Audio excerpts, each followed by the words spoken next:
Oh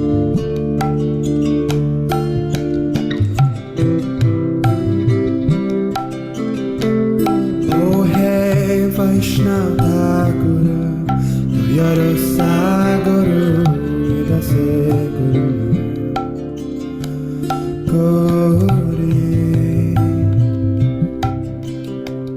Oh hey Vaishnava Thakura, Duyara Sagara, Edase Karuna Kori.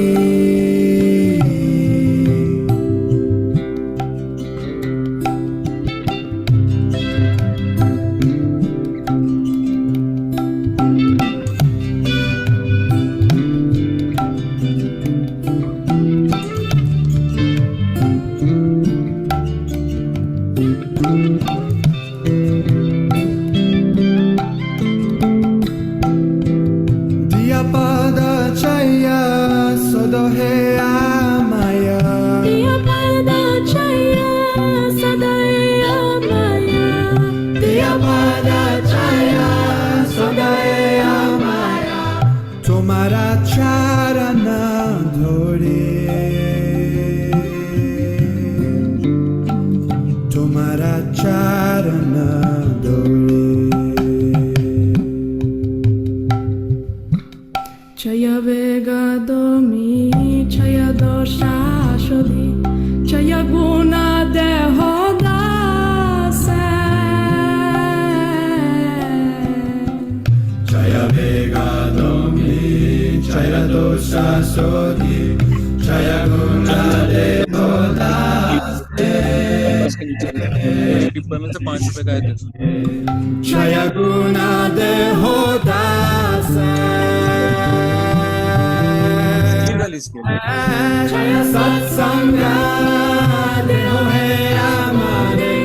Chaya Satsanga Deho He Amare. Chaya Satsanga Deho He Amare. Pushechi Sangero Ashe.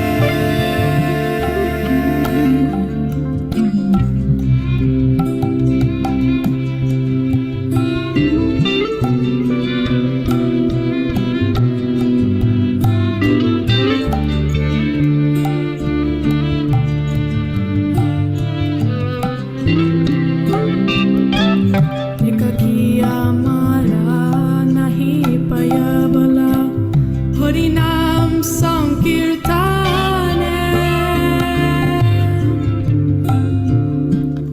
Ekaki amara nahi paya bala, Harinam Sankirtane. Harinam Sankirtane. Tumi kripa kori Shadavindu diya. Tumi kripa kori Shadavindu diya. Tumi kripa kori Shadavindu diya. Deho Krishna namadane. Hare Krishna, Hare Krishna, Krishna Krishna, Hare Hare, Hare Rama, Hare Rama, Rama Rama, Hare Hare, Hare Krishna, Hare Krishna.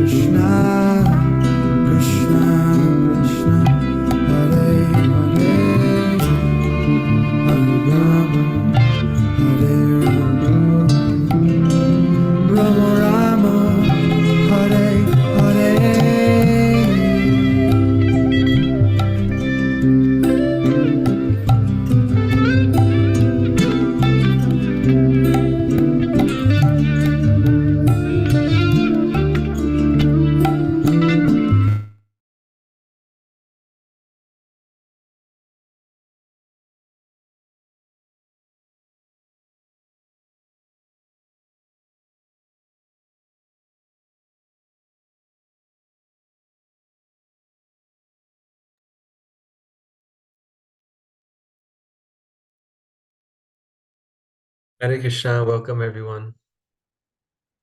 Hare Krishna. Hare Krishna. Hare Krishna Prabhuji. Krishna Dandavat Krishna. Hare Pranam Sarva Krishna, Shri Prabhupada. Prabhuji. Thank you everyone. Prabhu. Hare Krishna. Yes. Thank you for joining so early in the morning. I'm right now visiting my brother, and so I'm not at home. That's why there's some change in the background. And we will begin again with a Nectar of Instruction. Hope all of you are doing well. Nice to see all of you.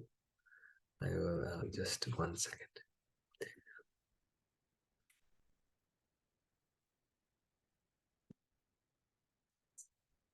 Yes, so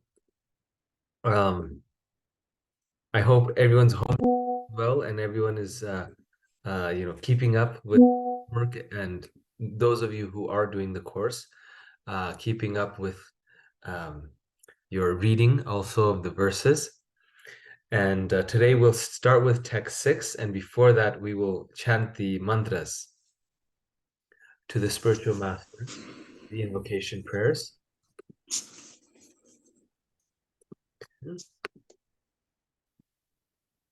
Om Jnanam Timirandhasya Jnananjana Shalakaya Chakshururmilitam Yena Tasmai Shri Gurave Namaha.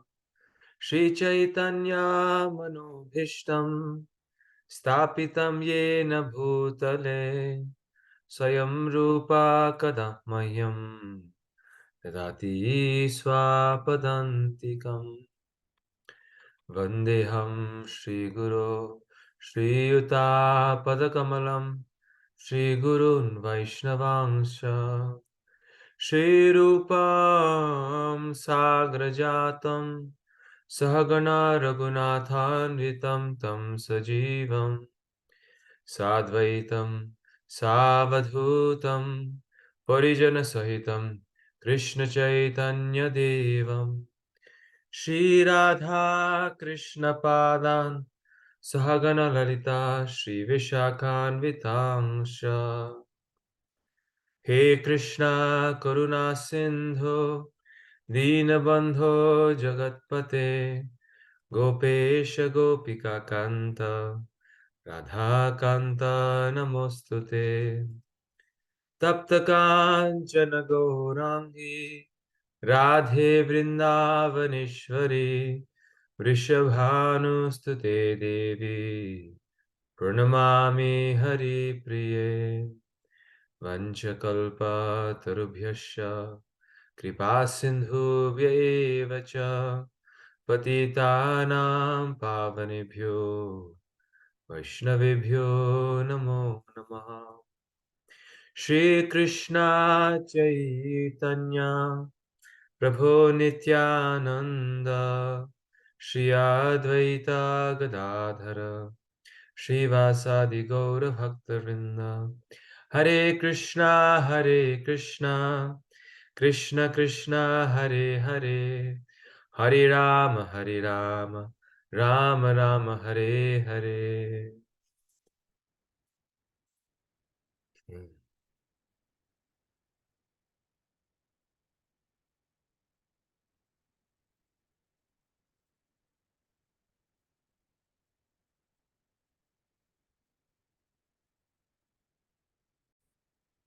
Oh, sorry.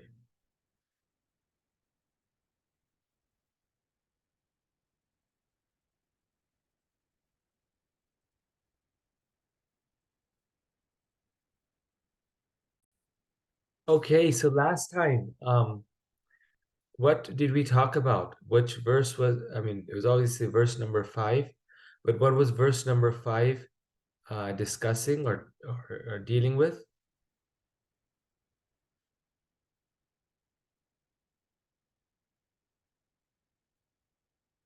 Yes, Ranchor Prabhu, you can. Hare Krishna. Please stop my movie since it's all goes to Prabhupada. Verse 5 discusses the levels of devotees, namely like how we should deal with Kanishta, Madhyama, and Uttamadhikars. Very nice. Yes, exactly. Text 5 speaks about the different levels of the devotees. And last time we discussed how these levels are determined by various metrics, by various measuring points, by various criteria. What were some of these metrics by which the levels of devotees or the level of advancement was measured? Someone else can answer.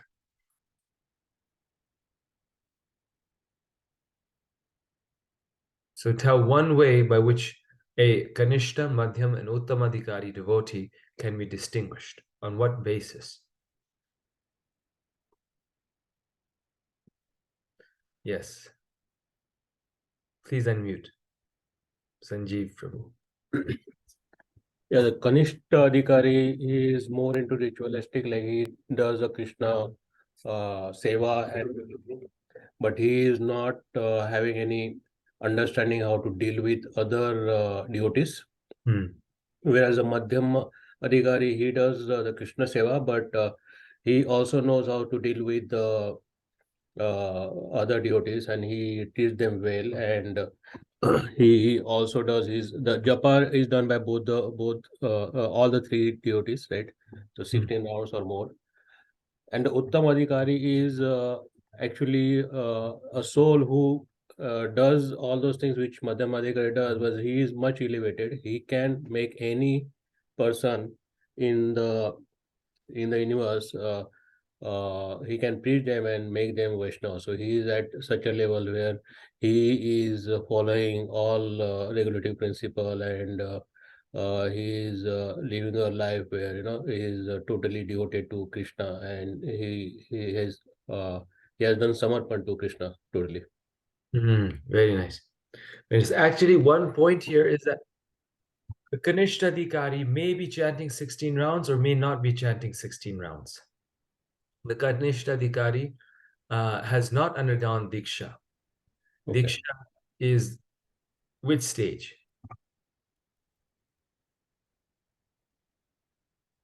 It's Madhyam Adhikari.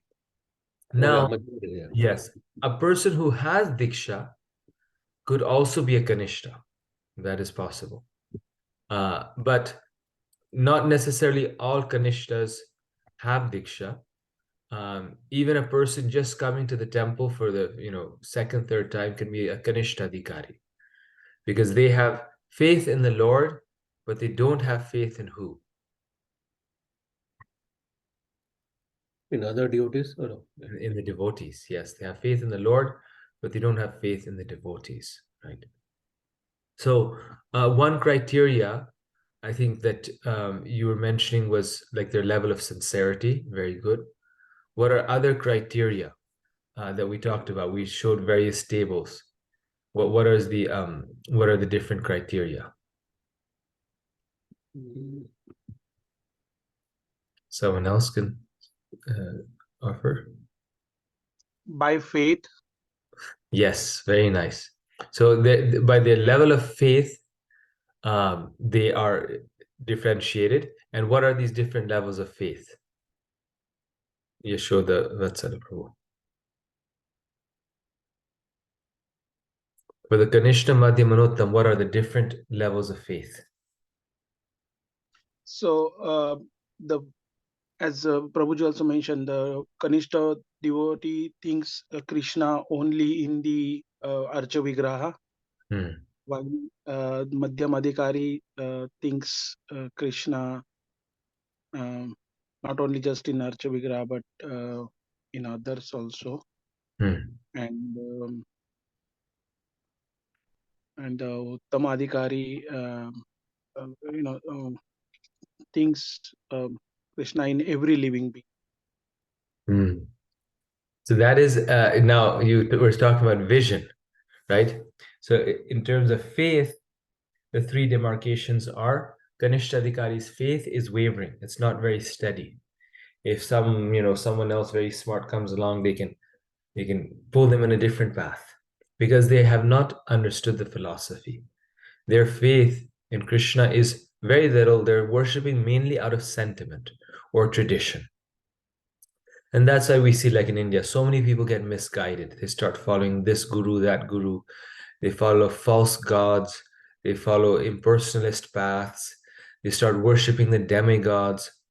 They start off with faith, but it becomes easily wavered by bad association. The second level of faith is the Madhyamadikari, where the faith is fixed, but the faith cannot be shaken by anyone. But the faith is there, but and it's completely fixed, but they're unable to inspire faith in others because their philosophy, their knowledge about Krishna is a little weak. So they cannot inspire that faith in others. And the Uttamadikari, their faith is unbreakable, and they can also inspire faith in others. Okay. So those are the three levels of faith. So please review that lecture. I think many of you are still struggling. The faith is just one. Then there's others also. And Yashoda Vatsala Prabhu, then you were speaking about a different one. You were talking about differentiating between the three different devotees based upon what you remind me, what were you mentioning? It was vision, Prabhu. Yeah, thank you for Vision. Yes, vision. So vision, there's the Kanishthadikari only sees the Lord. No one else is important. The Madhyamadikari can see the difference between the Lord, the devotees, the innocent, and the envious. Accordingly, he relates with them differently. And the Uttamadikari sees everyone equally. The highest devotee sees everyone equally because they see the Lord within the heart of every person. And so therefore, they respect all living entities as eternal servants of God, of Krishna. Okay, very good. So now in this verse, in text number 6, Rupa Goswami is telling us how not to distinguish between devotees. So we can differentiate amongst devotees, and we should, on our level of spiritual advancement, by their difference of faith, their difference of vision. But we should not differentiate based on this factor. Drishtva svabhava janitar vapushascha doshai na prakritatva bhakta janasya pashe gangam bhasam na khalu buddhafena pankar brahmadravatvam apagacchati niradharmai. Being situated in its original Krishna conscious position. A pure devotee does not identify with the body. Such a devotee should not be seen from a materialistic point of view. Indeed, one should overlook a devotee's having a body born in a low family, a body with a bad complexion, a deformed body, or a diseased or infirm body. According to ordinary vision, such imperfections may seem prominent in the body of a pure devotee. But despite such seeming defects, the body of a pure devotee cannot be polluted. It is exactly like the waters of the Ganges, which sometimes during the rainy season are full of bubbles, foam, and mud. The Ganges waters do not become polluted.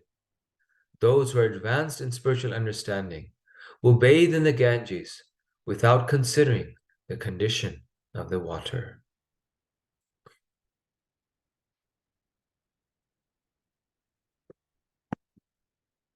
So what is Rupa Goswami here saying? That don't judge a devotee by his body. Don't judge a devotee that he's born in a low family, that he's poor, that he has a bad complexion, that he has a deformed body, or a diseased or infirm body. According to ordinary vision, such imperfections may seem prominent. But to judge a devotee based on their body, not on the basis of their spiritual advancement, not on the basis of their soul, not on the basis of their sincerity and love for Krishna, but on the basis of their body, is one of the greatest offenses. So, one of the offenses against the holy name is to offend a devotee. This is the first offense, to blaspheme the devotees who have dedicated their lives for propagating the holy name of the Lord. And among those, within that offense, Rupa Goswami describes in Nectar Devotion, the biggest offense is actually to judge a devotee based on his birth, based on his, and the bodily complexion, and these things are generally based upon the birth. Because the devotee is not identifying with the body. The devotee is beyond the body. They are the soul. And such defects in the body of a pure devotee are being compared here to the Ganges water. Well, the devotee is being compared to the Ganges water, and the bubbles on the Ganges is being compared to the deformities, to the imperfections on the body of the devotee. So the Ganges may have bubbles, but that does not reduce the purity of the Ganges. In the same way, the devotee may have external imperfections, but that does not affect his spiritual consciousness. So let's read a little bit of the purport, and then I'll read the slides. Shuddha Bhakti, the activity of the soul proper. In other words, engagement in the transcendental loving service of the Lord is performed in a liberated condition.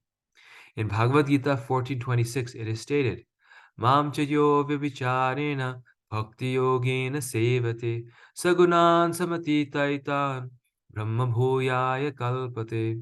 One who engages in full devotional service, who does not fall down in any circumstance, at once transcends the modes of material nature and thus comes to the level of Brahman. Avyabhicharini bhakti. Avyabhicharini bhakti means unalloyed devotion. A person engaged in devotional service must be free from material motives. In this Krishna consciousness movement, one's consciousness must be changed. If consciousness is aimed toward material enjoyment, it is material consciousness. And if it is aimed toward serving Krishna, it is Krishna consciousness.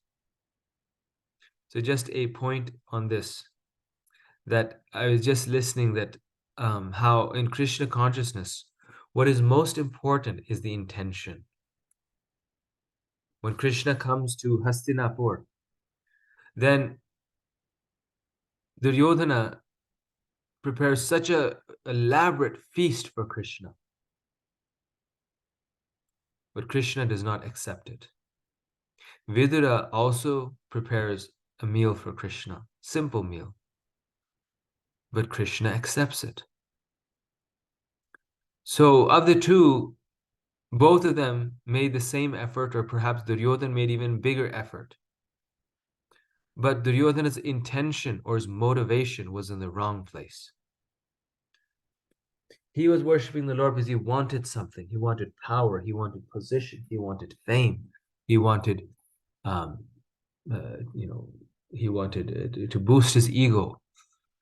But Vidura was worshiping Krishna also, but he wasn't doing it for that motivation. His motivation was Ananya Bhakti, was pure devotional service. His motivation was unmotivated, uninterrupted, selfless, humble, devotional service. So we may do wonderful things for Krishna. And when someone does wonderful things for Krishna, that does reflect their motivation. Because why would they do it if they didn't have some sincerity or some love? However, the things that we do for Krishna are not everything in of themselves. We also have to assess and correct and very carefully judge our intention, our motivation. Why am I doing this? Am I doing this so I can become famous? Am I doing this so I can enjoy Krishna rather than be of service to Krishna? Or am I doing this simply to please the Vaishnavas, Guru, and Krishna? What is my motivation? And whatever motivation we have that is not perfectly in service to the Lord should be thrown out. It cannot be kept. One must give it up.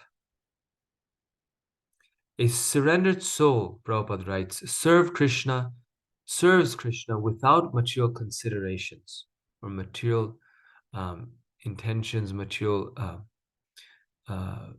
ambitions. Anya bhilashata shunyam. Jnana karmadhyana vratam. Unalloyed devotional service, which is transcendental to the activities of the body and mind, such as jnana, mental speculation, and karma, fruit of work, is called pure bhakti yoga. Bhakti yoga is the proper activity of the soul. And when one actually engages in unalloyed, uncontaminated devotional service, he is already liberated. Sagunan samatitaitan. Krishna's devotee is not subjected to material conditions, even though his bodily features may appear materially conditioned. So here we go now. So now Prabhupada is bringing it to the point. So the pure devotee who is doing unalloyed, uncontaminated devotional service, who's not doing it for any material motivation, that devotee, because they're not doing it for any material motivation, they're not subjected to material conditions. Krishna's devotee is not subjected to material conditions, even though his bodily features may appear materially conditioned. One should therefore not see a pure devotee from a materialistic point of view. Unless one is actually a devotee, he cannot see another devotee perfectly. So to recognize a devotee, one must also be a devotee. As explained in the previous verse, there are three types of devotees: Kanishta, Madhyam, and Uttamadhikari. The Kanishta Adhikari cannot distinguish between a devotee and non-devotee. He is simply concerned with worshipping the deity in the temple. A Madhyam Adhikari, however, can distinguish between the devotee and the non-devotee, as well as between the devotee and the Lord. Thus he treats the Supreme Personality of Godhead, the devotee and the non-devotee, in different ways.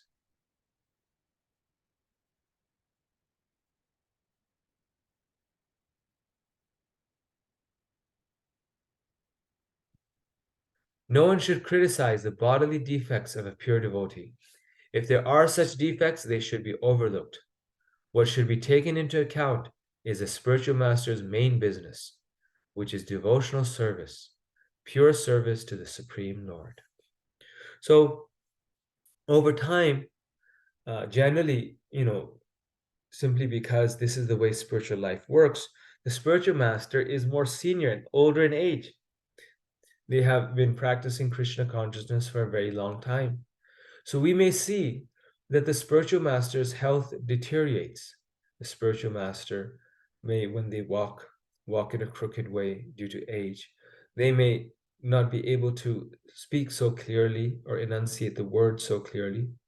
But we should know that these defects are not the spiritual master's main business. Their main business is devotional service or pure service to the Lord, preaching Krishna consciousness to every person. And their spiritual advancement needs to be judged only by the effect that they're having on people, not on their bodily defects.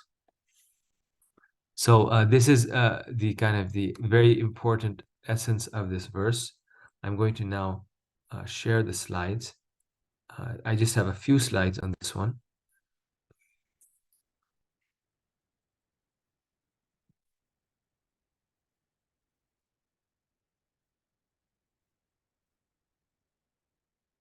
So this is where we left last time.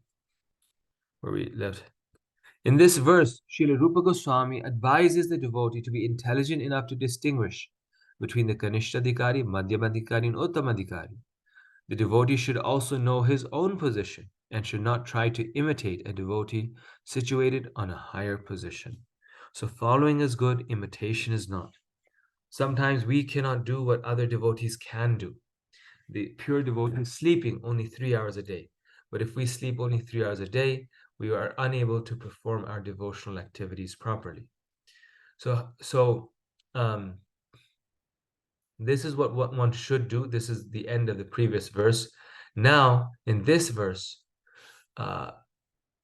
we should not judge a devotee or anyone based on where they were born, what skin color they have, deformations on their body, physically apparent diseases, even old age, any disease that comes from it. Unless one is actually a devotee, he cannot see another devotee perfectly. So one should not judge a devotee by these things. Now, this verse is so important because we must understand that this verse serves as the basis for Srila Prabhupada's entire movement and his entire preaching program. This is why, it's because of this verse or this philosophy that this verse encapsulates, that Prabhupada came to the West and made Americans, Russians, Germans, Africans, Chinese, everyone into devotees. Because a devotee is not judged by where they're born. A devotee is not judged by their caste, by their race. Those are completely irrelevant. We think that, oh, this is a South Indian devotee, this is a North Indian devotee, this is an American devotee. But that's the wrong way to see a devotee. A devotee is always a devotee. And in every race, you'll find advanced devotees and you'll find less advanced devotees. If we consider the bodily defects, here it is, of a Vaishnava, we should understand that we are committing an offense at the lotus feet of the Vaishnava. An offense at the lotus feet of a Vaishnava is very serious. Indeed, Sri Chaitanya Mahaprabhu has described this offense as the Hati Mata, the mad elephant offense. A mad elephant can create a disaster, especially when it enters into a nicely trimmed garden. One should therefore be very careful not to commit any offense against a Vaishnava. So here Prabhupada says, if we consider the bodily defects of a Vaishnava, we should understand that we are committing an offense at the lotus feet of a Vaishnava.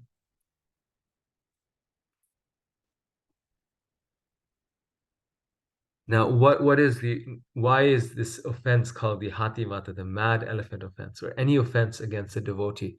Why is it called the mad elephant? Because the devotion is called the creeper. Bhakti lata, bhakti is compared to a lata, a creeper in a garden. And the devotee is a gardener. The devotee pours water on the creeper. And in this way, the creeper continues to grow. But if an elephant enters into that garden and that elephant tramples the creeper, it smashes it, it tramples on it, that creeper is dead. Of course, the seed never dies. The roots don't die. So it comes back up. But all the work that you did becomes useless. And you have to start all over again because of an offense to the devotee of the Vaishnava. And this is why, at all costs, we try to avoid Vaishnava Aparadh. We try to avoid offending any devotee, any person in this world, because we don't want to perform the Hati Mata offense. Here in this book, Shri Harinam Chintamani by Bhaktivinoda Thakur, in this book, he talks about the glories of the holy name, and then he talks about the offenses which can destroy the holy name's potency, the effect that it has on us. And in chapter 4, he starts this chapter with saying, blasphemy of the great saintly persons who are engaged in preaching the Hare Krishna Mahamantra is the worst offense at the lotus feet of the holy name.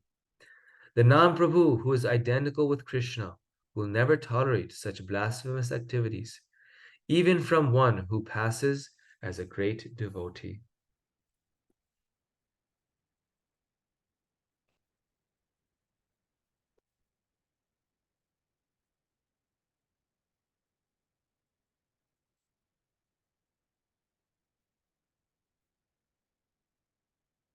Yes.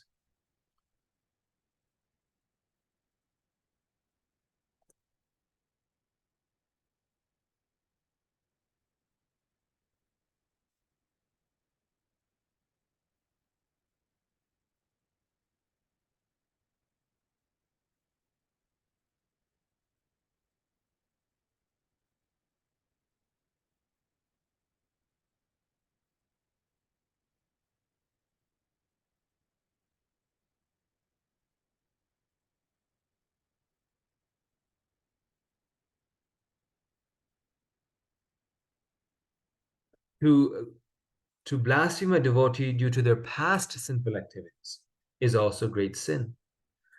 Bhaktivinoda Thakur says, seeing that trace of sin, someone may criticize that devotee.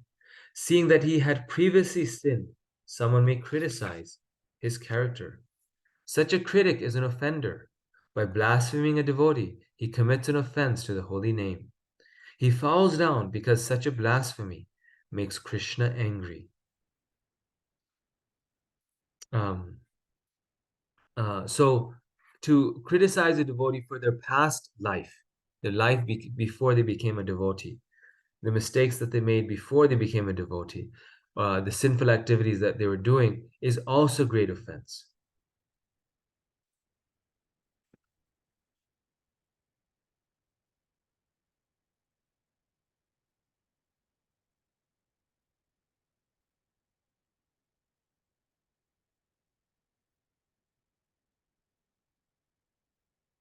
A person, he says here, who criticizes a Vaishnava's caste, previous faults, the almost completely destroyed remnants of previous defects, or his momentary lapses, is a fool who will be punished by Yamaraj. Lord Krishna will not forgive anyone who criticizes such a Vaishnava who is preaching the glories of the holy name.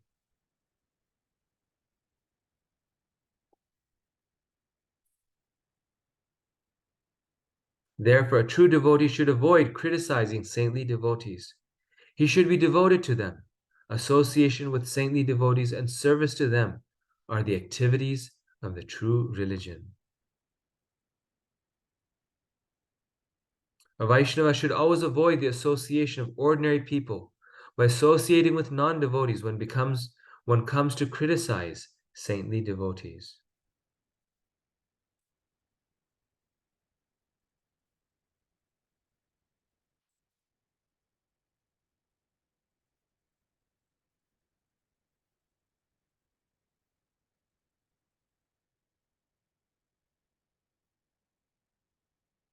So,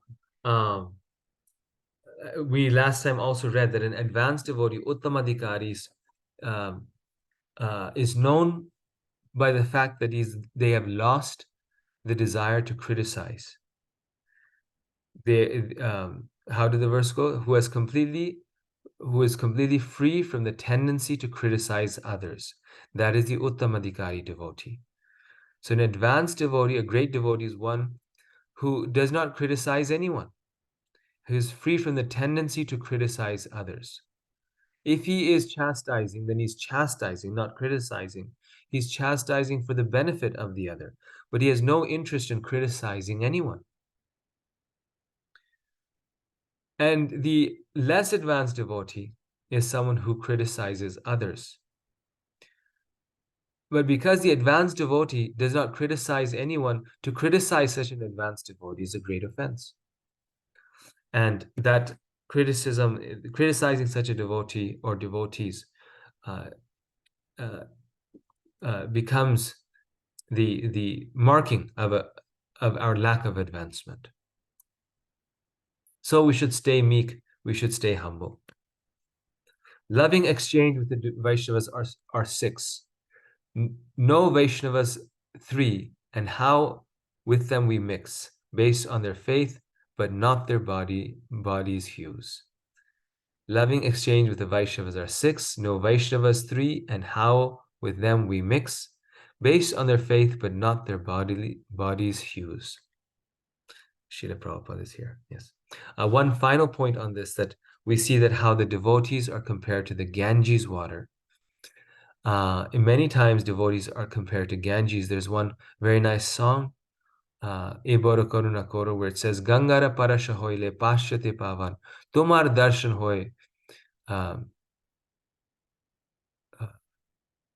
Ye Tomar Gun, where the song is saying that when you repeatedly bathe in the Ganges, you get purified. But, O devotee, just by seeing you once, a person is purified. So, I believe this is a song by Bhaktivinoda Thakur, or maybe it's Narottam Das Thakur, where they are saying that the devotee is even more powerful than the Ganges. Because the Ganges, so many people bathe, but they don't become purified. They bathe and they go and do again materialistic activities.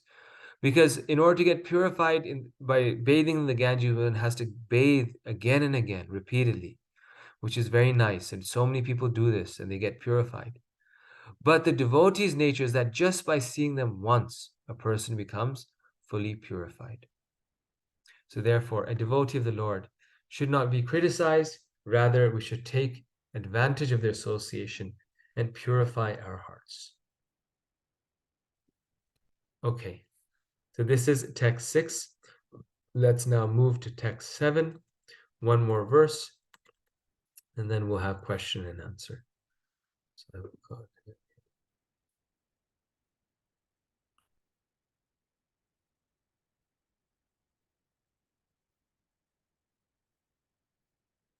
So now, after describing the greatness of the devotee, now Rupa Goswami turns to the holy name. Syat Krishna Nama Charitadi Sitapya Vidya Pito Patapta Rasanasya Narochikanu Kintva Daradhanudhinam Khalu Saiva Jushta Svadvi Kramad Bhavati Tad Gadamula Hantri. The holy name, character, pastimes, and activities of Krishna are all transcendently sweet, like sugar candy. Although the tongue of one afflicted by the jaundice of avidya, ignorance, cannot taste anything sweet, it is wonderful that simply by carefully chanting these sweet names every day, a natural relish awakens within his tongue, and his disease is gradually destroyed at the root.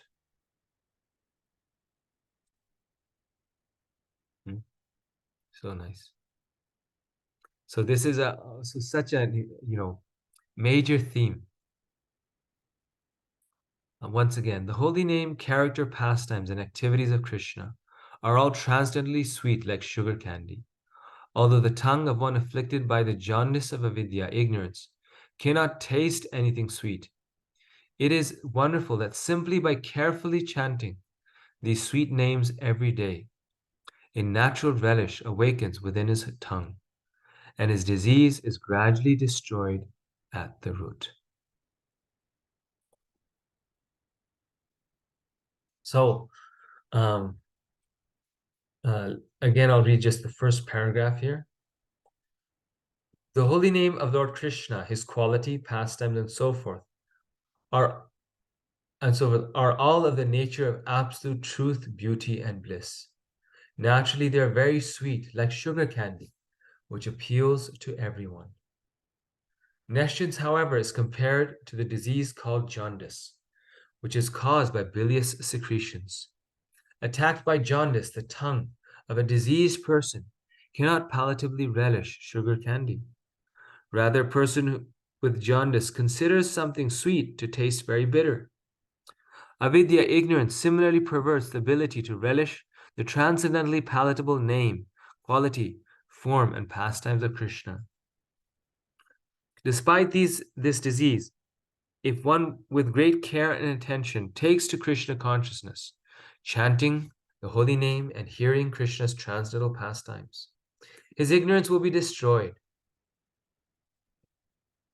and his tongue enabled to taste the sweetness of the transcendental nature of Krishna and his paraphernalia. Such a recovery of spiritual health is possible only by the regular cultivation of Krishna consciousness. So, very wonderful analogies being given here. Very important point is being given here. Presently, we're in a diseased condition, right? We all are in a diseased condition. And the way we can overcome this disease condition is by taking medicine. So what is our disease? Rupa Goswami is saying our disease is the disease of jaundice. And what is the special quality or special marking of this disease of jaundice? That when a person has jaundice, then they consider that which is sweet to be bitter. This is actually a true point, that this is how jaundice works. And they consider that which is bitter to be very sweet. So in the same way, we consider, unfortunately, that which is most sweet, Krishna's holy name, to be bitter. We don't want to chant because we don't like it, because we don't have a taste for it. And that which is bitter, that is material enjoyment, material life, we consider to be sweet because that bitter tastes sweet. So let's look more into this verse. Upadeshamrita, Nectar of Instruction. Sick of the material disease,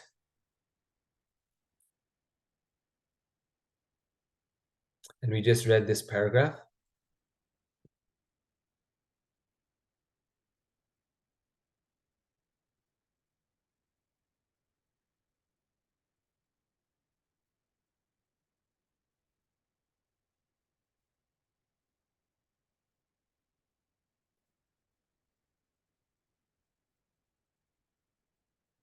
Sorry, one second.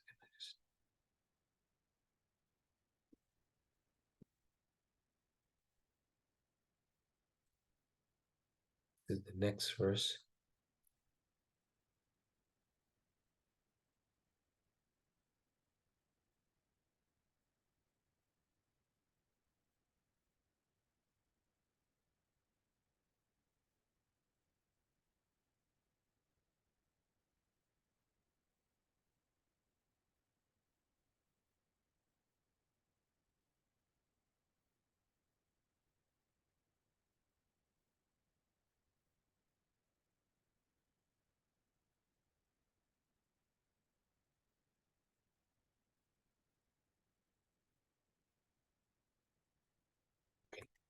So one more, yes.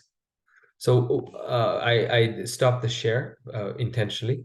So we were, so in this stage of jaundice that Prabhupada here is describing, this is what the condition of jaundice is, that which is sweet feels very bitter, and that which is bitter is very sweet. But then what is the cure for this jaundice?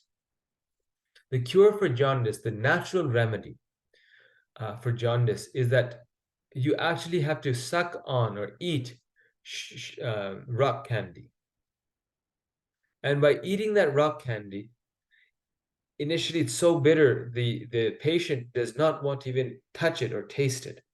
It's a great sacrifice, a very painful thing to eat rock candy. But gradually, by eating this rock candy and tasting it again and again, one revives their original sense of taste, and the rock candy becomes sweet to them again, and their disease goes away. In the same way, in the beginning, chanting of Hare Krishna is not palatable. People, oh, why should I do this? This is too much labor. This does not taste good. This is not fun. This is not. But here Rupa Goswami is saying, but the natural cure for that is that one has to just keep on chanting. And then one time, at one point, we will get that taste for Krishna's holy names. And here there's a very key word that's being used. The key word is that it is wonderful that simply by carefully, he uses this word, carefully chanting these sweet names every day, a natural relish awakens within his tongue, and his disease is gradually destroyed at the root. So now, what is the connection between the previous verse and this verse? Who can say? In the previous verse, we talked about the devotee and not to see the devotee by material vision. And in this verse, we're talking about the holy name.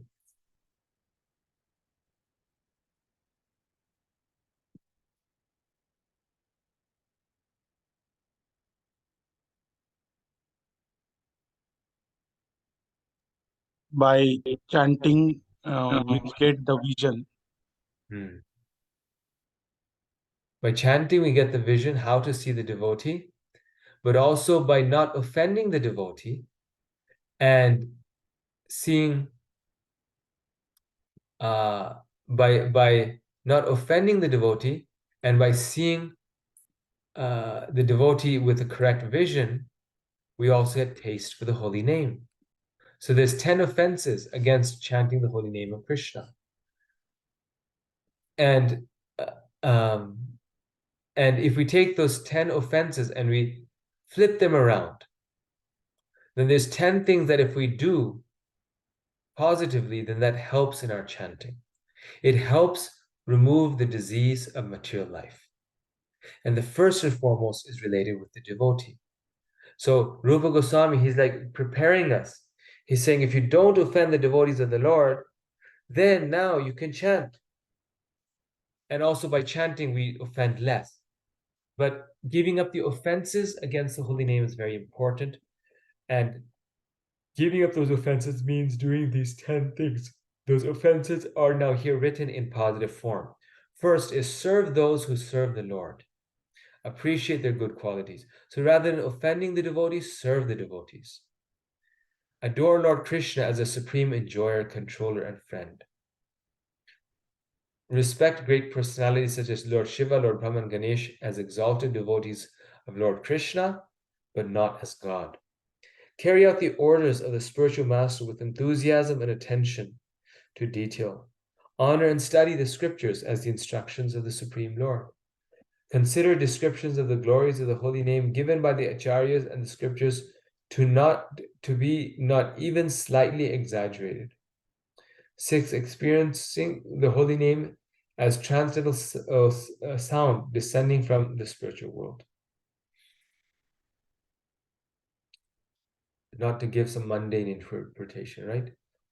7. Protect your investment in chanting by following the regulated principles. So the offense is to not follow the regulated principles or to follow them only as a formality. But here it's saying that we must follow the regulated principles. 8. Transcend feelings of duty and obligation and act for Krishna's pleasure. 9. Discuss the glories of the holy name with the servants of the Lord who relish them. And 10. Chant attentively, absorbing heart and mind in the holy name, and become steadily more detached from materialism. So chant attentively.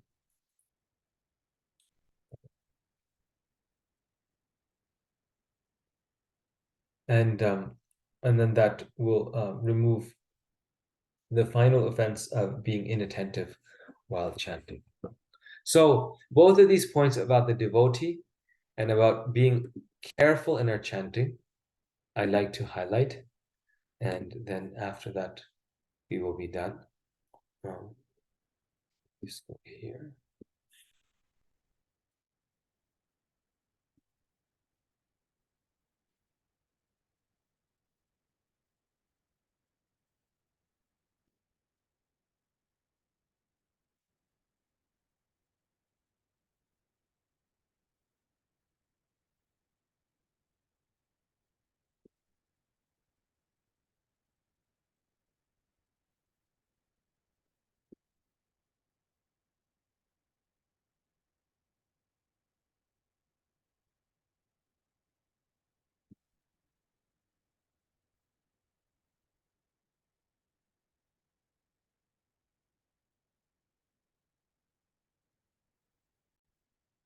So we talked about how different devotees can be identified by their different levels of faith, and particularly also by their faith in the holy name.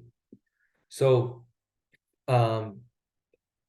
the topic of devotees, therefore, is intrinsically related with the topic of the holy name. So here in this book that I was mentioning, Srila Bhaktivinoda Thakur mentions that those who are servants of the Vaishnavas are entitled to wear the precious gem of this Harinam Chintamani. So there's nothing like chanting the holy name, but not being a servant of the devotees. Both of them go together. By service to the devotees, by service to Krishna, we become qualified to wear the precious gem of this holy name. Bhaktivinoda Thakur, in a song Ohe Vaishnav Thakur, he clarifies this by saying, Ekaki amar nahi paya bala, Harinam Sankirtane, Tumi kripa kori Shraddha bindu diya, Deho Krishna namadhane. Krishna se tomar, Krishna dite paro, Tomara shakati ache, Ami to kangal, Krishna Krishna boli, Thai taba pache pache. I do not find the strength to carry on alone the Sankirtan of the holy name of Hari. Please bless me. So Bhaktivinoda Thakur is asking the devotee. He's saying, I do not have the strength to chant the holy name of Hari. Because why? I have no taste. I'm in a jaundiced condition.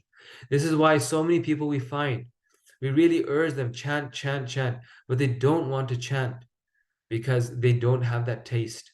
So what is the solution? The solution, he is saying, please bless me by giving me just one drop of faith with which to obtain the great treasure of the holy name of Krishna. So by the devotee's blessing, we can obtain just one drop of faith.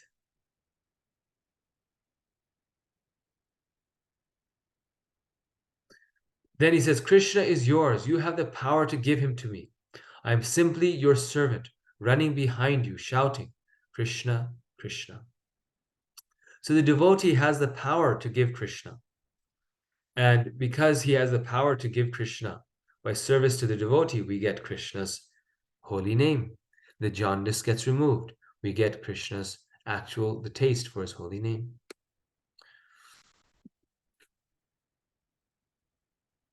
So one gets this experience in chanting, this inner ecstasy, by not distinguishing a devotee based on their varna, ashrama, whether they're householder, sannyasi, or their caste.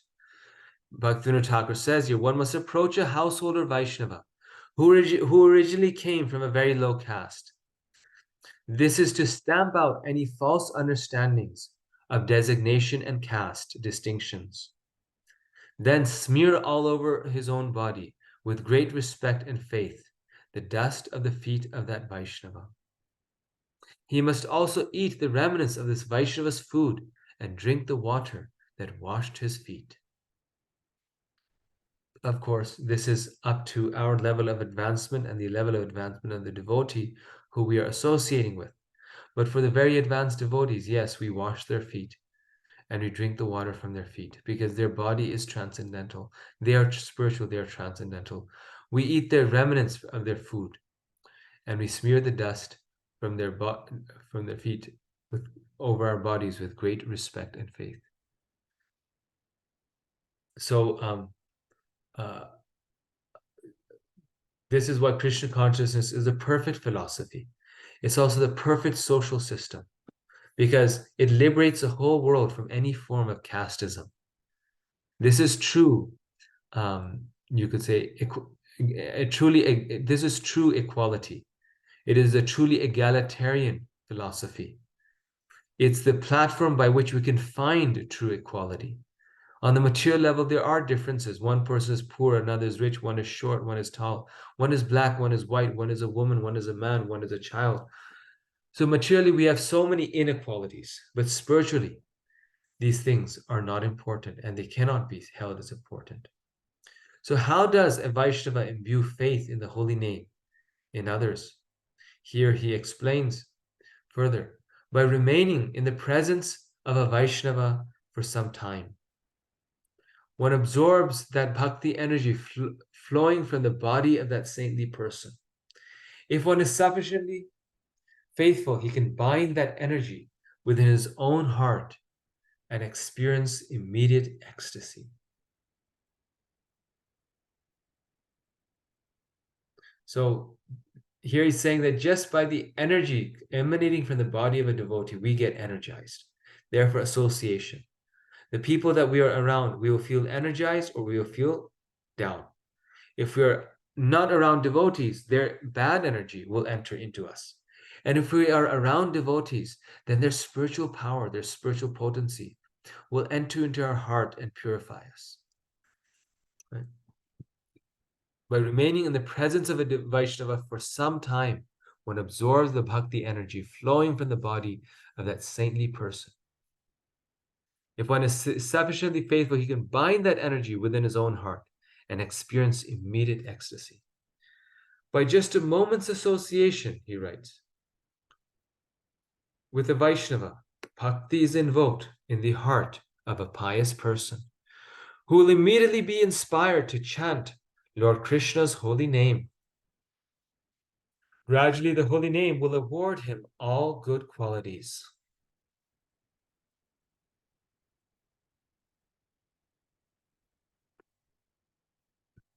There are three types of now inattention. So Rupa Goswami said, chant carefully. So what are three things that we have to avoid? Three types of inattention. The root meaning of pramada is inattention.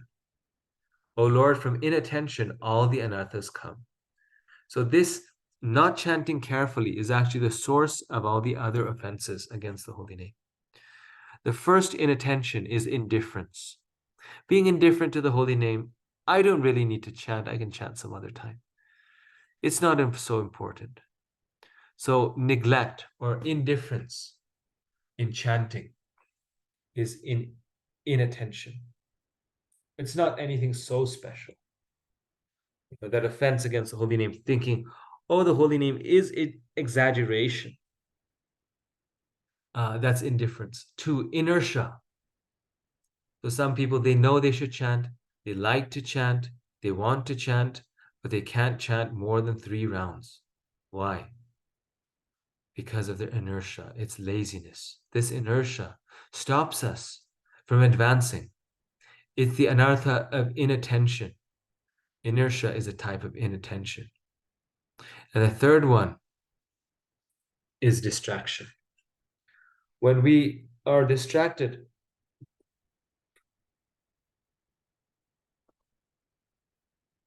then we cannot chant with care. This distraction is that when we chant, we're thinking of other things. When we chant, we're not hearing every word of the mantra. Very important that when we chant, the best way to focus the mind is to hear every single word that we are chanting, every single name that we are chanting. Hare Krishna, Krishna Krishna, Hare Hare. Hare Rama, Rama Rama, Hare Hare. So every word we must hear very carefully. So that's one form of avoiding distraction, is to be attentive while we chant, to not be distracted. Do not look at your phone. Do not talk to your friends. Do not, try to, text and chant. Because that's not careful chanting. That will not remove the disease of jaundice. Distraction also means that our mind is attached to material things rather than chanting the holy name of Krishna.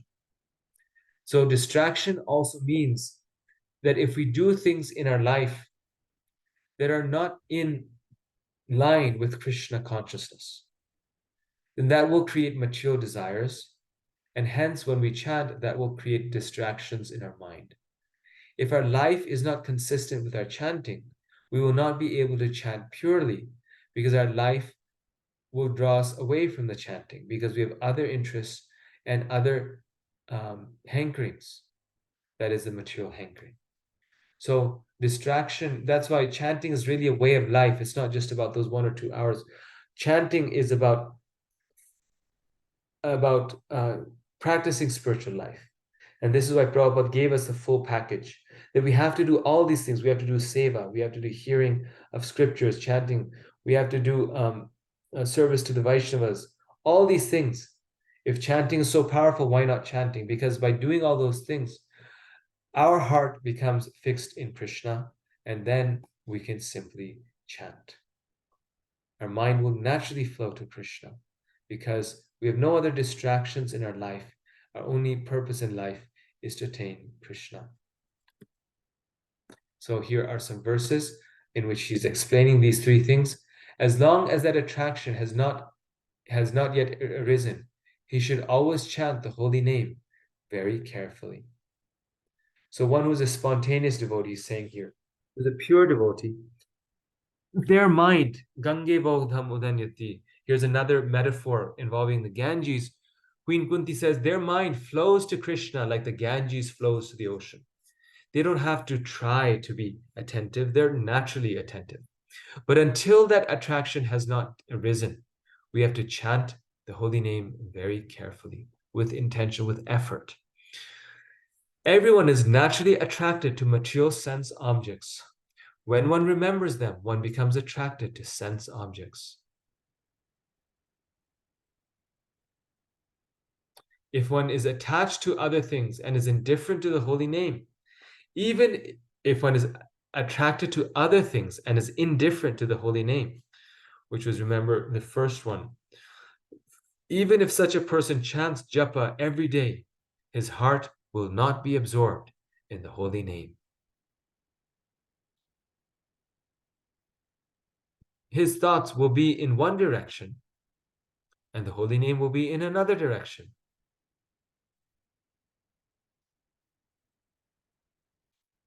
How can that person attain the auspiciousness that is the abode of all that is good? The chanting is our most important thing. Chanting purifies our heart. But here, Bhaktivinoda Thakur is saying, even if you chant every day, if you don't try to focus your mind on Krishna, it will work very slowly. It will still be medicinal. It will still work. We must chant regardless. But if we chant with attention, it's very effective. By associating with devotees, one quickly becomes free of material desires. So this is how devotee association connects with chanting. Well, if you don't want to be distracted, that is, you don't want other material desires, if you don't want indifference, then you have to be in the association of people who are not distracted. One should very carefully, again, the word careful is being used here. One should very carefully perform one's chanting of the holy name, turning away from inattention. One should worship the holy name. Turning away from the desire to artificially increase the number of holy names chanted. With single-pointed mind, one should regularly chant your holy names. By your mercy, O Lord. So, 16 rounds must be chanted. But sometimes people want to chant even more. So he's saying that don't try to artificially increase. Rather, try to improve your quality of chanting. Improve the quality, that how purely, how nicely are you chanting. And then once the quality is improved, the quantity will also improve. But first comes quality, then quantity. The devotee should make it a regular practice to spend a little time alone in a quiet place and concentrate deeply on the holy name. So in all of our activities, kirtan, prasadam distribution, book distribution, we are always acting for others, trying to give others Krishna consciousness. But Bhaktivinoda Thakur is saying that actually japa is primarily done for ourselves. Help yourself, then you can help others. Right? Charity begins at home. We have to taste the holy name also. And the purpose of japa is to hear our chanting. It's not to hear someone else's chanting. It's not to hear any musician, it's for us to hear our own chanting. So when we actually chant, hearing the holy name of Krishna, then miracles happen. Then things go forward. Then our concentration deepens in the holy name. He should utter and hear the name distinctly. Soon his heart becomes attached to the holy name. O Lord, at your feet I pray that I may become absorbed, that I may become attached in that way.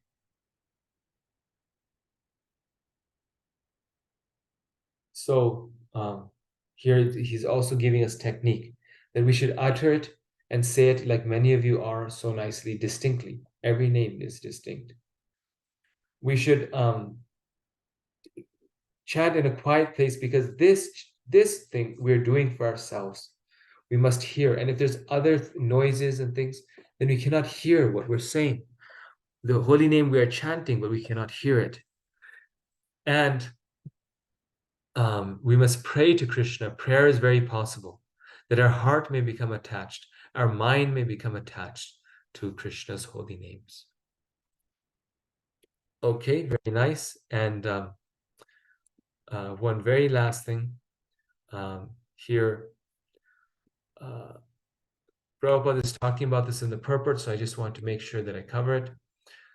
These are the are four of the stages in chanting the holy name.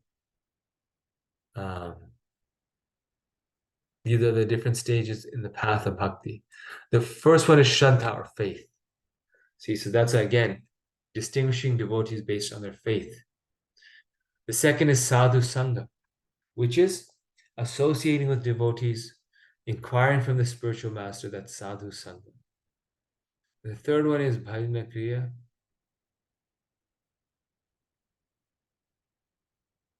Sorry. Next stage is Bhajana Kriya, in which one is worshipping Krishna. One learns from the saints how to worship Krishna, and then one worships Krishna. The next one is Anartha Nivritti. So when one associates with devotees faithfully, and one starts to chant the holy name of Krishna, which is Bhajana Kriya, then one's anarthas, or the unwanted things within the heart, will start to come out and become destroyed. And what are these anarthas? These are the offenses to the holy name and to the Lord. These are the past sins, the past piety. Even the past piety are anarthas. So fruit of activities. This can lead to anarthas, that is attachment to the mode of goodness, attachment to material enjoyment, which are due to past piety. And offenses. Anarthas come from three things: past sins, past piety, and offenses. And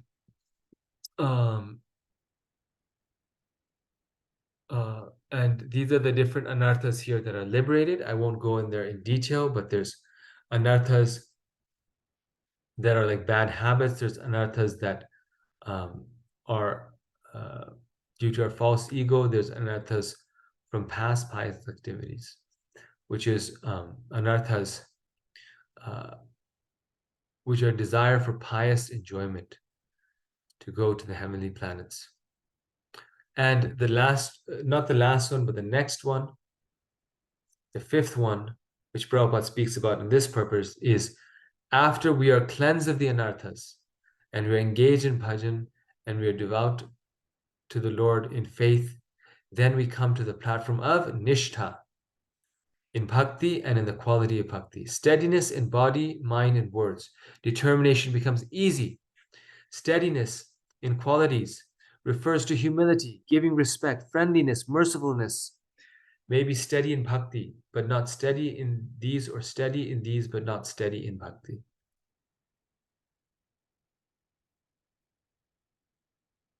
So the key thing about steadiness is not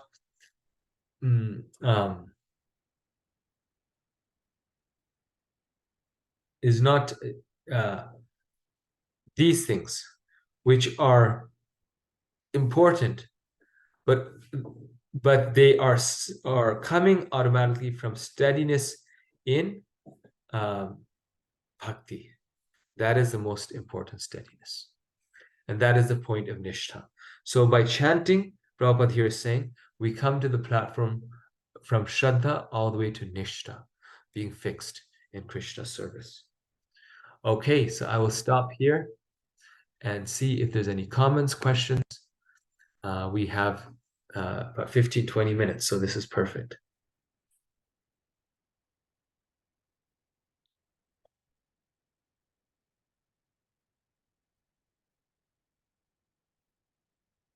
Hare Krishna Prabhuji, thank you so much for the wonderful session. The 4 stages you talked about, they are the stages, right? Shraddha, Sadhu Sangha. Yes. Okay. So these are these are different from the 3 levels of devotees. These are different stages on the path of bhakti. So after nishtha, there's ruchi, there's asakti, there's bhava, and there's prema. So there's a total of 9 stages in bhakti, and we covered the first 5. Yes, Sakhi Stali Mataji. Hare Krishna, Prabhuji, Dandavat Pranam. Dandavat. Thank you for the class, Prabhuji. Wonderful class. Prabhuji, I just want to ask, is that chanting in association is better or chanting alone? Like how it was said, we need to sit in a lonely place when no one is there and you can actually hear what we are saying. So, because there are groups which chant early in the morning, but that's live, like online. So I just wanted.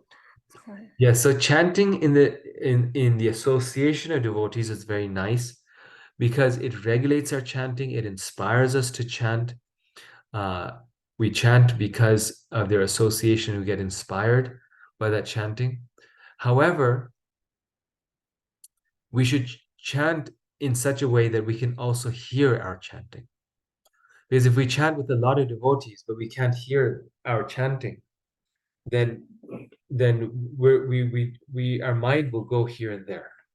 In order to fix the mind, one has to hear the name. Prabhupada says this repeatedly. So this is why it's very important to chant. So we can chant with other devotees as long as their chanting is soft and we can hear our chanting. Or we can chant with them to get ourselves inspired. We can chant with them to hear their chanting so we get purified if they're very advanced devotee.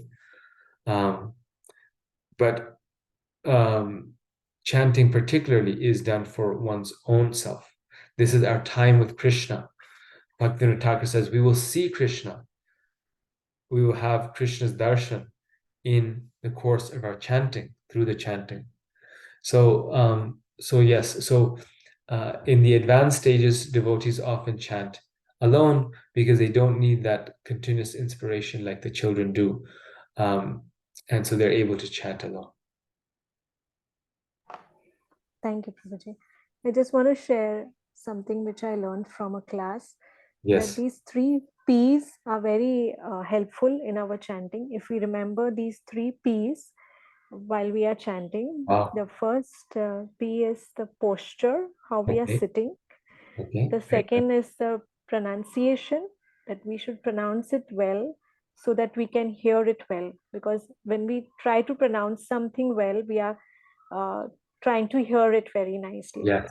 And the third P is in a prayerful mood, we need to chant, pray to Krishna. Yeah. Just wanted to share this point. Thank you so much. Posture, pronunciation, and prayerful mood. I really like that. Yes. Yeah. Thank you, Prabhuji. Thank you. Nice comment. Nice question. Thank you. Hare Krishna. Hare Krishna. And next we have Rajeshwari Priya Mataji. Hare Krishna, Prabhuji, Dandavat Pranam. Wonderful class, one more time. I don't have a question, Prabhu. I just have a comment along the lines of chanting in association versus chanting alone. And, everything is all in a full circle with your class today, Mataji's comment question, and what you mentioned last week about the Holy Name retreat that you had in Naperville, and you mentioned about Shyam Sundar Prabhuji and how he chants 64 rounds. So I never knew of Shyam Sundar Prabhuji, only, when you mentioned in the last class. But I was very, very eager to kind of, join that Zoom Japa group. And, I reached out to one of the Houston devotee friends and I was like, can you please share that link with me? I really want to hear his chanting, because you were like, he chants so slowly and so wonderfully. So I really wanted to join, and it's funny. So that Prabhuji, he gave me the link on that same day, on that same Saturday. And I joined on Sunday. And Sunday, I'm like, oh, nobody has joined. There's no class, so there's a different link. So anyways, then he said, oh, no, we don't have classes on Sunday. Okay, fine. So I joined on Monday.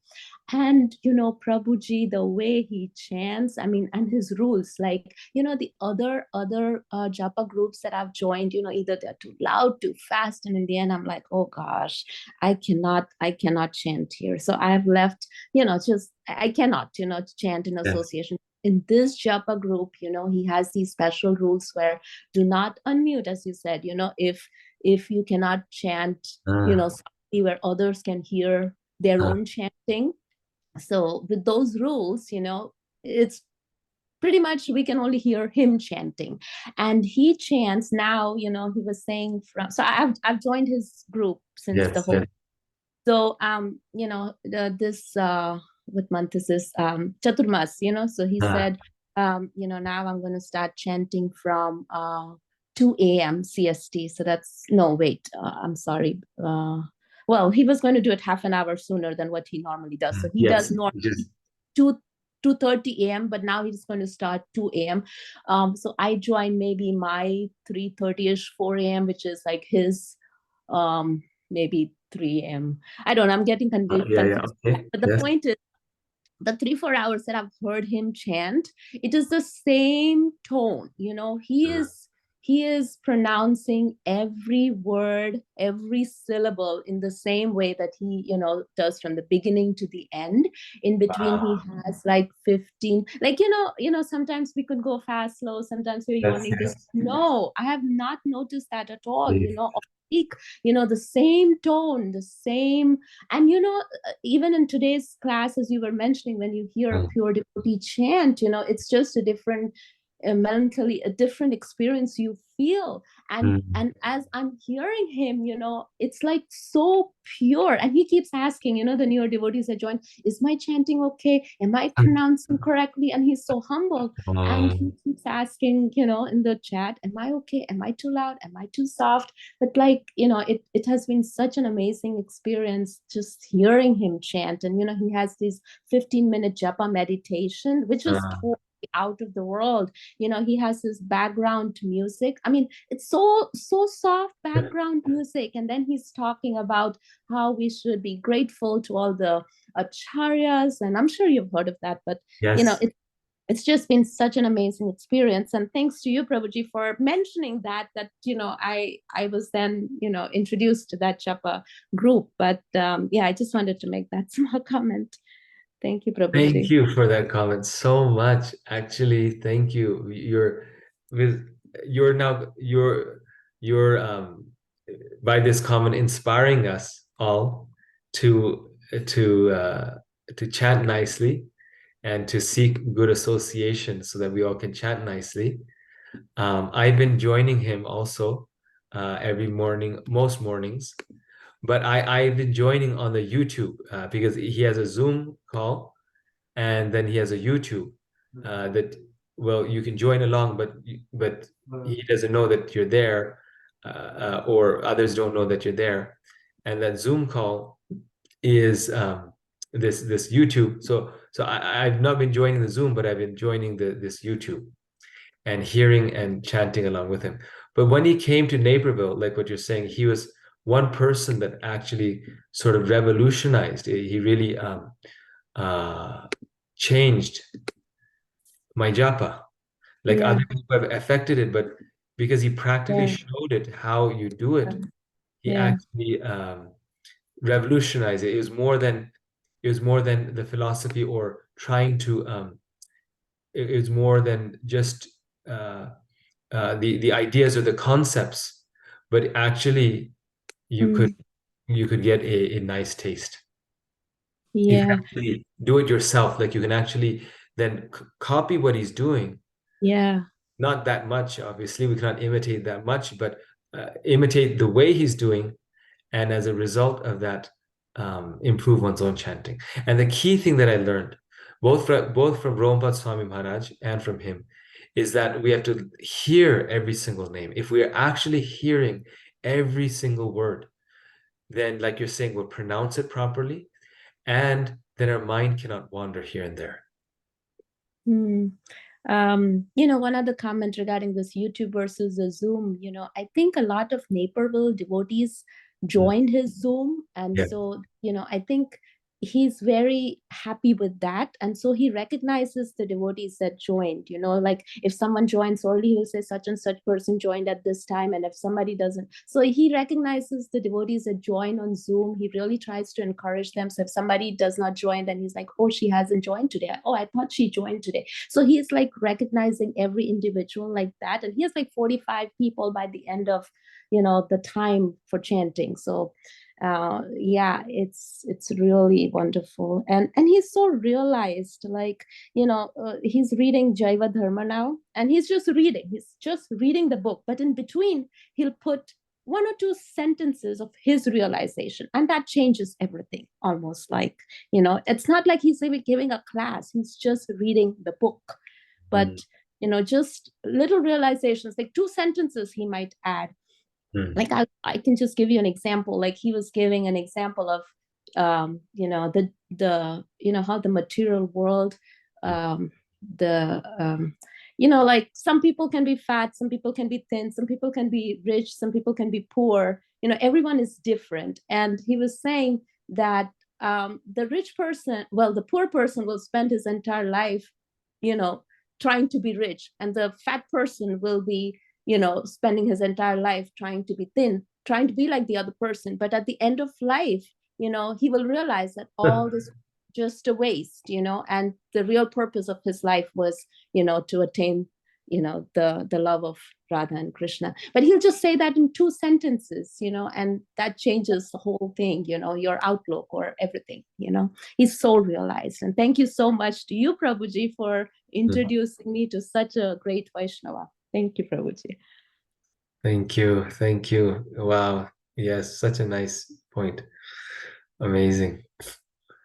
Yeah, if anyone wants more information on joining the Japa group, you can message Rajeshwari Priya Mataji or me, and I'll put you in touch.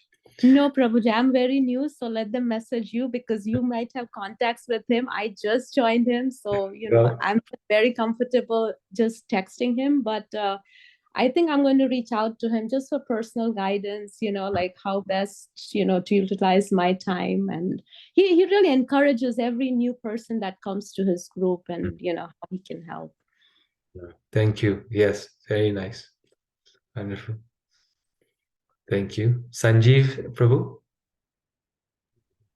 So yeah, Prabhu, thank you for the class. Hare Krishna.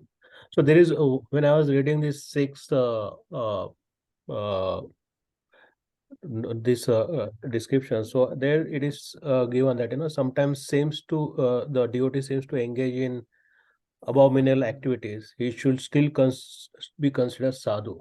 So here I had a question, like this is a professional kind of activities he's doing, like maybe someone is meat dealer or something, and he's Krishna devotee, he's not eating meat but he's dealing. But then when he start chanting and getting pure, will he not be going into some other profession? He will not stop this abominable activity. So what is this? How we can interpret this?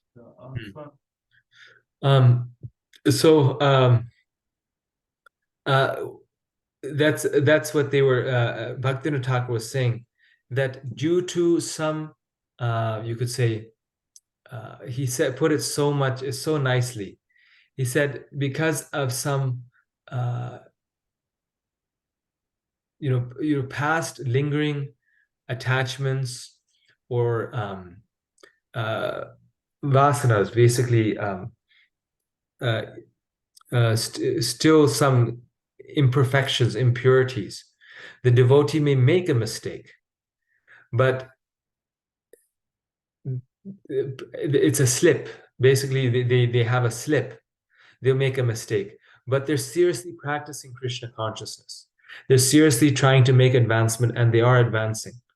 And then if we criticize them for their slip, for a mistake due to a past conditioning, then that is an offense. So he's not speaking about, of course, we have no reason to criticize, but we can, for any reason. But if we see a devotee not practicing, then we can avoid their association. That is different. But if someone is practicing and then we criticize them for a mistake, then that is an offense.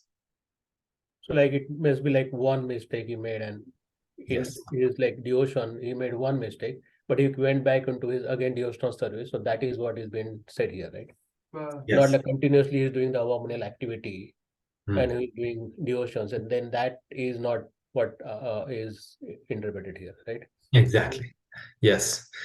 Even like in the verse in the Gita, where Krishna says, Apichit suduracharo, bhajate mam ananya bhag, sadhureva samantavya, where he says that even if a devotee performs an abominable activity, still consider him to be a sadhu. Prabhupada explains in the purport, he says that a devotee is not someone who performs abominable activities. Then they're not a devotee. But what Krishna here is saying is that even if the devotee by accident performs an abominable activity, he performs something bad, but he's a devotee, he's fixed in his Krishna consciousness, right? Sadhureva samantavya, but such a devotee who is fixed in my service should still be considered a devotee. So their natural and regular activity is Krishna consciousness, but they make a mistake, or they have a slip, or they still have a few faults from before that they're not completely free of. For those things, we should not criticize them. Thank you, Prabhu. Thank you, Hare Krishna. Ranchar Prabhu? Hare Krishna Prabhuji, please have my humble obeisances. Thank Hare you for the Krishna. wonderful class. So I've had one question about like offenses and chanting. It says that like obviously we're committing offenses, we're using our time improperly because we don't have taste in chanting. But because we're using our time improperly, we're committing offenses, then we like that leads to the lack of taste in chanting as well. So it seems like a catch-22, like a circle. So I like the solution to that, how much of the solution to that is based on our determination? How much of that is based from mercy from Guru and Krishna? Like how much do we have to try to get out of that? And how much can we just depend on Krishna? That's a very nice question. This is why Krishna consciousness is a process, but it's not a mechanical process. It can be mechanically done, but we make advancement when we are intentional and we make conscious effort. Right? This is what, this whole thing about, improving japa, this discussion, why this is pleasing to Krishna, because it's an effort by the devotee to make a conscious effort. Now we can just chant, we can chant and chant, but why carefully chant? Because then we're making a conscious effort. So that has to come from us. We have to try to avoid the offenses. We have to try to associate with devotees. With that association, we learn more, we get more mercy, we get more strength to try to fulfill these things. So we try, it has to come, we have to put in effort as though there's no mercy. We have to put 100% effort. And we have to beg for mercy as though we didn't put in any effort. We have to beg Krishna that I didn't do anything. My effort isn't worth anything. Please, I'm only dependent on your mercy. Both have to be 100%. Effort and mercy. So, but the mercy is inspired by our efforts. It's not limited to it. It's not bound by it. So Krishna can give us mercy even if we don't put the effort in. Krishna can give us mercy even if we have not put in much effort, because he's independent. But the meaning of causeless mercy is that actually, it's not that we know the cause is the devotee. The meaning of causeless mercy is that even though I put in a little bit of mercy, even though I put in a little bit of effort, I still got so much mercy. So therefore it has no cause.